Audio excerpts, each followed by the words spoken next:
سعادت حسن منٹو کی کہانی رشوت۔ احمد دین کھاتے پیتے آدمی کا لڑکا تھا۔ اپنے ہم عمر لڑکوں میں سب سے زیادہ خوشپوش مانا جاتا تھا، لیکن ایک وقت ایسا بھی آیا کہ وہ بالکل خستہ حال ہو گیا۔ اس نے BA کیا اور اچھی پوزیشن حاصل کی۔ وہ بہت خوش تھا۔ اس کے والد خان بہادر عطا اللہ کا ارادہ تھا کہ اسے اعلیٰ تعلیم کے لیے ولایت بھیجیں گے۔ پاسپورٹ لے لیا گیا تھا، سوٹ وغیرہ بھی بنوا لیے گئے تھے کہ اچانک خان بہادر عطا اللہ نے، جو بہت شریف آدمی تھے، کسی دوست کے کہنے پر سٹا کھیلنا شروع کر دیا۔ شروع میں انہیں اس کھیل میں کافی منافع ہوا۔ وہ خوش تھے کہ چلو میرے بیٹے کی اعلیٰ تعلیم کا خرچ ہی نکل آیا، مگر لالچ بری بلا ہے۔ انہوں نے یہ سمجھا کہ ان کی پشت پر چوگنی ہے، جیتتے ہی چلے جائیں گے۔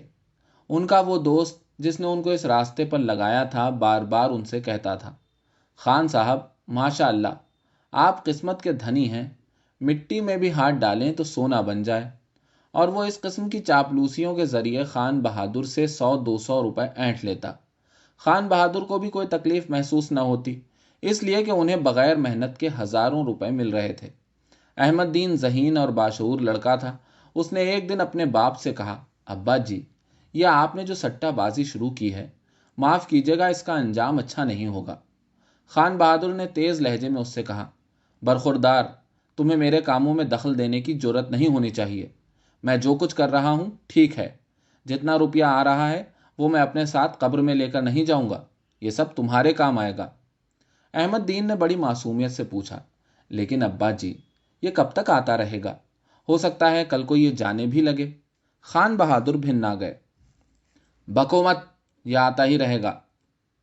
روپیہ آتا رہا، لیکن ایک دن خان بہادر نے کئی ہزار روپے کی رقم داؤ پر لگا دی، لیکن نتیجہ صفر نکلا۔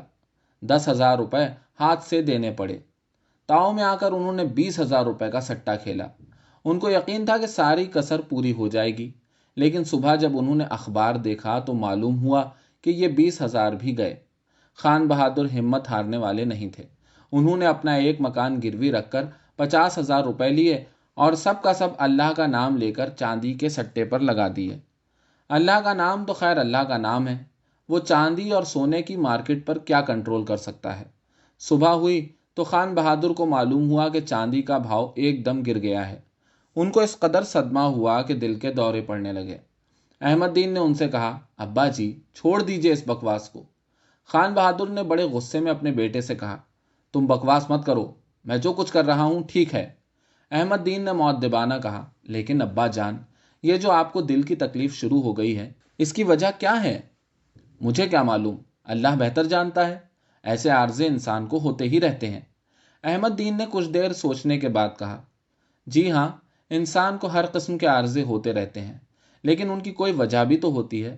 مثال کے طور پر اگر آپ کوئی ایسی چیز کھا لیں جس میں ہیضے کے جراثیم ہوں، اور خان بہادر کو اپنے بیٹے کی یہ گفتگو پسند نہیں تھی۔ تم چلے جاؤ یہاں سے، میرا مغز مت چاٹو، میں ہر چیز سے واقف ہوں۔ احمد دین نے کمرے سے باہر نکلتے ہوئے کہا، یہ آپ کی غلط فہمی ہے، کوئی انسان بھی ہر چیز سے واقف ہونے کا دعویٰ نہیں کر سکتا۔ احمد دین چلا گیا۔ خان بہادر اندرونی طور پر خود کو بہت بڑا چغت سمجھنے لگے تھے، لیکن وہ اپنے اس احساس کو اپنے لڑکے پر ظاہر نہیں کرنا چاہتے تھے۔ بستر پر لیٹے لیٹے انہوں نے بار بار خود سے کہا، خان بہادر عطا اللہ، تم خان بہادر بنے پھرتے ہو، لیکن اصل میں تم اول درجے کے بے وقوف ہو۔ تم اپنے بیٹے کی بات پر کان کیوں نہیں دھرتے، جبکہ تم جانتے ہو کہ وہ جو کچھ کہہ رہا ہے صحیح ہے۔ جتنا روپیہ تم نے حاصل کیا تھا اس سے دگنا روپیہ تم ضائع کر چکے ہو، کیا یہ درست ہے؟ خان بہادر جھنجھلا گئے اور بڑبڑانے لگے، سب درست ہے، سب درست ہے، ایک میں ہی غلط ہوں، لیکن میرا غلط ہونا ہی صحیح ہوگا۔ بعض اوقات غلطیاں بھی صحت کا سامان مہیا کر دیتی ہیں۔ 15 دن بستر پر لیٹے اور علاج کرانے کے بعد جب وہ کسی قدر ہی تندرست ہوئے تو انہوں نے اپنا ایک اور مکان بیچ دیا۔ یہ 25,000 روپے میں بکا۔ خان صاحب نے یہ سب روپے سٹے پر لگا دیے۔ ان کو پوری امید تھی کہ وہ اپنی اگلی پچھلی کسر پوری کر لیں گے، مگر قسمت نے یاوری نہ کی اور وہ ان 25,000 روپوں سے بھی ہاتھ دھو بیٹھے۔ احمد دین پیچو تاپ کھا کر رہ گیا۔ اس کی سمجھ میں نہیں آتا تھا کہ اپنے باپ کو کس طرح سمجھائے، وہ اس کی کوئی بات سنتے ہی نہیں تھے۔ احمد دین نے آخری کوشش کی اور ایک دن جب اس کا باپ اپنے کمرے میں حقہ پی رہا تھا اور معلوم نہیں کس سوچ میں غرق تھا کہ اسے ڈرتے ڈرتے مخاطب ہوا، ابا جی۔ خان بہادر صاحب سوچ میں اس قدر غرق تھے کہ انہوں نے اپنے لڑکے کی آواز ہی نہیں سنی۔ احمد دین نے آواز کو ذرا بلند کیا، ابا جی، ابا جی۔ خان بہادر چونکے۔ کیا ہے؟ احمد دین کانپ گیا۔ کچھ نہیں ابا جی، مجھے آپ سے ایک بات کہنا تھی۔ خان بہادر نے حقے کی نڑی اپنے منہ سے جدا کی۔ کہو، کیا کہنا ہے؟ احمد دین نے بڑی لجاجت سے کہا، مجھے یہ عرض کرنا ہے، یہ درخواست کرنا تھی کہ آپ سٹا کھیلنا بند کر دیں۔ حقے کا ایک زوردار کش لے کر وہ احمد دین پر برس پڑے۔ تم کون ہوتے ہو مجھے نصیحت کرنے والے؟ میں جانوں میرا کام؟ کیا اب تک تمہارے ہی مشورے سے میں سارے کام کرتا رہا ہوں؟ دیکھو، میں تم سے کہہ دیتا ہوں کہ آئندہ میرے معاملے میں کبھی دخل نہ دینا۔ مجھے یہ گستاخی ہرگز پسند نہیں، سمجھے؟ احمد دین کی گردن جھکی ہوئی تھی۔ جی میں سمجھ گیا، اور یہ کہہ کر وہ اپنے باپ کے کمرے سے نکل گیا۔ سٹے کی لت شراب کی عادت سے بھی کہیں زیادہ بری ہوتی ہے۔ خان بہادر اس میں کچھ ایسے گرفتار ہوئے کہ جائیداد سب کی سب اس خطرناک کھیل کی نظر ہو گئی۔ مرحوم بیوی کے زیور تھے، وہ بھی بک گئے، اور نتیجہ اس کا یہ نکلا کہ ان کے دل کے عارضے نے کچھ ایسی شکل اختیار کی کہ وہ ایک روز صبح سویرے غسل خانے میں داخل ہوتے ہی دھم سے گرے اور 1 سیکنڈ کے اندر اندر دم توڑ دیا۔ احمد دین کو ظاہر ہے کہ اپنے باپ کی وفات کا بہت صدمہ ہوا۔ وہ کئی دن نڈھال رہا۔ اس کی سمجھ میں نہیں آتا تھا کہ کیا کرے۔ BA پاس تھا، اعلیٰ تعلیم حاصل کرنے کے خواب دیکھ رہا تھا، مگر اب سارا نقشہ ہی بدل گیا تھا۔ اس کے باپ نے ایک پھوٹی کوڑی بھی اس کے لیے نہیں چھوڑی تھی۔ مکان جس میں وہ تنہا رہتا تھا رہن تھا۔ یہاں سے اس کو کچھ عرصے کے بعد نکلنا پڑا۔ گھر کی مختلف چیزیں بیچ کر اس نے 400-500 روپے حاصل کیے اور ایک غلیظ محلے میں ایک کمرہ کرائے پر لے لیا۔ مگر 500 روپے کب تک اس کا ساتھ دے سکتے تھے؟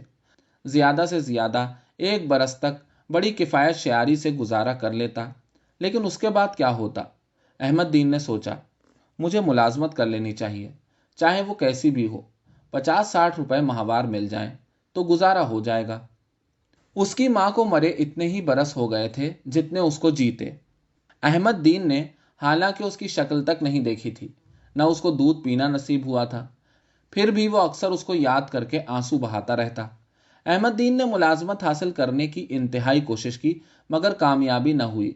اتنے بے روزگار اور بیکار آدمی تھے کہ وہ خود کو اس بے روزگاری اور بیکاری کے سمندر میں ایک قطرہ سمجھتا تھا۔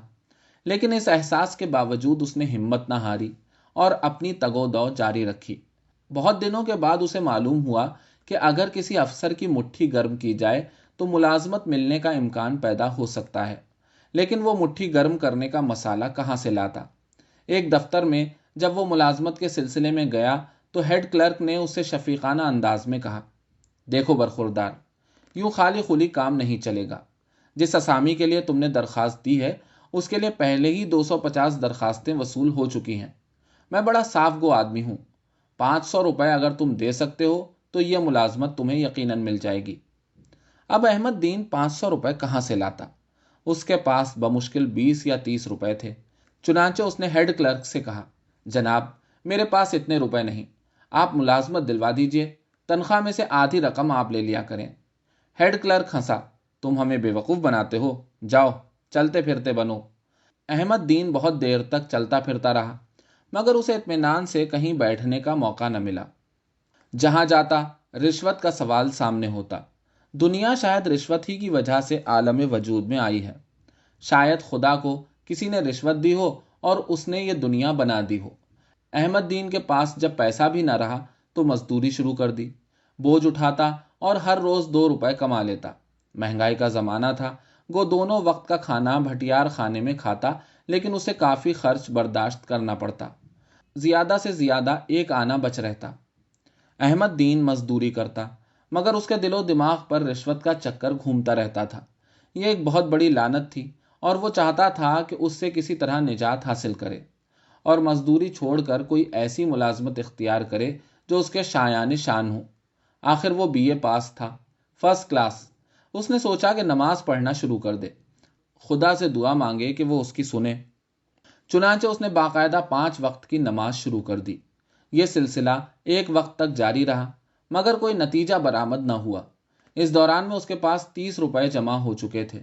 صبح کی نماز ادا کرنے کے بعد وہ ڈاک خانے گیا، 30 روپے کا پوسٹل آرڈر لیا اور لفافے میں ڈال کر ساتھ ہی ایک رقعہ بھی رکھ دیا جس کا مضمون کچھ اس قسم کا تھا: اللہ میاں، میں سمجھتا ہوں تم بھی رشوت لے کر کام کرتے ہو۔ میرے پاس 30 روپے ہیں جو تمہیں بھیج رہا ہوں، مجھے کہیں اچھی سی ملازمت دلوا دو۔ بوجھ اٹھا اٹھا کر میری کمر دوہری ہو گئی ہے۔ لفافے پر اس نے پتہ لکھا: بخدمت جناب اللہ میاں، مالک کائنات۔ چند روز بعد احمد دین کو ایک خط ملا جو کائنات اخبار کے ایڈیٹر کی طرف سے تھا۔